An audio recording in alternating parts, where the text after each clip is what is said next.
వి gold trusted gold buyers తాకట్టులో ఉన్న బంగారాన్ని విడిపించి ఈ రోజు ఉన్న మార్కెట్ ధరకే కొనబడును.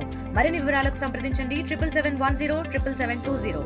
ఈ రోజు ఉదయం 8:30 గంటలకి కోస్టల్ గంజటిక్ వెస్ట్ బెంగాల్, బంగ్లాదేశ్ మరియు వాయువ్య బంగాళాఖాతాన్ని ఆనుకొని ఏర్పడింది.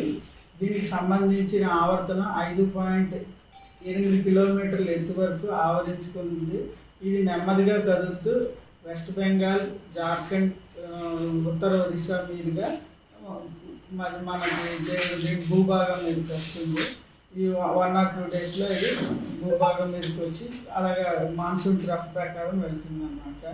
ఈరోజు మాన్సూన్ ట్రఫ్ గంగానగర్, ఢిల్లీ, సిద్ధి, జంషెడ్పూర్ మీదుగా ఈ అల్పపీడనం వరకు విస్తరించి ఉంది. ఇవన్నిటి ప్రభావం వల్ల మనకి నార్త్ కోస్టల్ ఆంధ్రప్రదేశ్లో అయితే విస్తారంగా తేలికపాటి నుంచి ఒక మోస్తరు వర్షాలు పడే అవకాశం ఉంది. ఉరుములతో కూడిన జల్లులు కూడా పడే అవకాశం ఉంది. ఈదురుగాలు 50 నుంచి 60 కిలోమీటర్ల వరకు, అప్పుడప్పుడు 40 నుంచి 50 కిలోమీటర్లు, అప్పుడప్పుడు గస్టింగ్ టు 60 కిలోమీటర్స్ గంటకు వీచే అవకాశం ఉంది. సౌత్ కోస్టల్ ఆంధ్రప్రదేశ్లో అయితే తేలికపాటి నుంచి మోస్తరు వర్షాలు కొన్ని ప్రదేశాల్లో పడే అవకాశం ఉంది.